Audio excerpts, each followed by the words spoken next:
Hello guys, நம்ம ஆட்டுக்குடல் துவரை எப்படி செய்யணும்னு இந்த வீடியோவில் பார்ப்போம். சேனலை பிடிச்சிருந்தா லைக் பண்ணுங்கள், ஷேர் பண்ணுங்கள். நான் இப்போ ஒரு ஆட்டுக்குள்ளே குடலை வாங்கிட்டு வந்திருக்கேன். அதை முதல்ல நல்ல ஒரு 10 தண்ணி கழுவணும். கழுவிட்டு கொஞ்சம் உப்பையும் போட்டு நல்லா விரசி அதை கழுவி எடுத்துடணும். உப்பு போட்டு விரசும் போது அதில் உள்ள அழுக்கு எல்லாமே வந்துடும். அது கல் உப்புனா ரொம்ப நல்லது. அதுக்கப்புறம் நம்ம ஒரு சின்ன அரிப்பை வச்சு எல்லாத்தையும் அதில் அந்த தண்ணியை ஒவ்வொரு தண்ணியாக கழுவி எடுத்துடணும். ஒரு 10 தண்ணிக்கு மேலே கழுவிடணும். லாஸ்ட் என்னென்னா லைட்டு சூடு தண்ணியில் ஒரு 3 தண்ணி கழுவி எடுத்தால் அதில் உள்ள ஸ்மெல்லே இருக்காது. நான் கட் பண்ணி தான் கடையிலேருந்து வாங்கிட்டு வந்தேன். கொஞ்சம் பெருசாக இருந்ததுன்னா நம்ம வீட்டில் கட் பண்ணி எடுத்துகிற அவ்வளோதான். சின்னது பெருசாக இருக்கும்.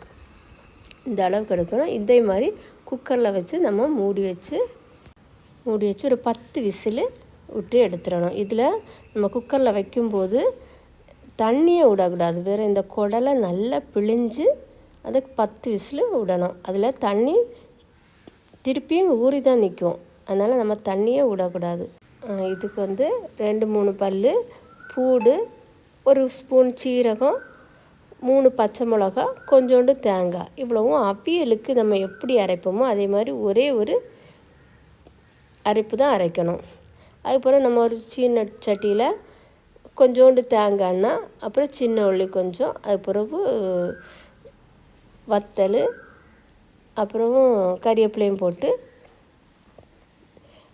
கடுகு அழிச்சிட்டு நான் இப்போ சின்ன உள்ளி தான் கட் பண்ணி வச்சுருக்கேன். அதை முதல்ல கொஞ்சோண்டு நம்ம அந்த கலர் மாற அளவு கிண்டி எடுத்துடணும். எடுத்துகிட்டு வேக வச்சுருக்க குடலை என்ன செய்யணும்னா இதில் இந்த உள்ளி கூட போட்டு நல்லா வேக வைக்கணும்.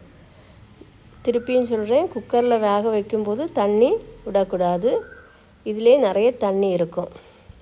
அதுக்கப்புறம் நம்ம இந்த தண்ணியோடு சேர்த்து வேக வச்சிடும் மூடி 5 நிமிஷம். அதுக்கப்புறம் இந்த தண்ணி எல்லாம் வற்றி வந்துடும். வற்றி வந்தப்புறம் நம்ம அரைச்சி வச்சுருக்க அந்த தேங்காவை எடுத்து நம்ம நல்லா போட்டுட்டு கிண்டி ஒரு 5 நிமிஷம் திருப்பியும் வேக வைக்கணும். அப்போ அந்த தண்ணி எல்லாம் வற்றி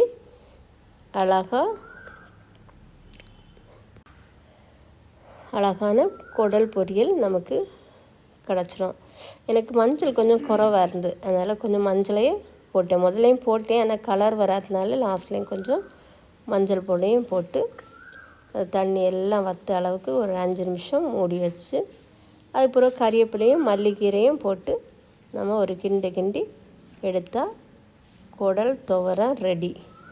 செம்ம டேஸ்ட். இது நம்ம கடையில் ரூபாய் கொடுத்து வாங்க வேண்டாம், நம்மளே செய்யனால அது சுத்தமாகவும் சாப்பிட்டதுக்கு நல்லா டேஸ்ட்டாகவும் இருக்கும். பிடிச்சிருந்தா லைக் பண்ணுங்கள், ஷேர் பண்ணுங்கள். குடல் துவரம் ரெடி.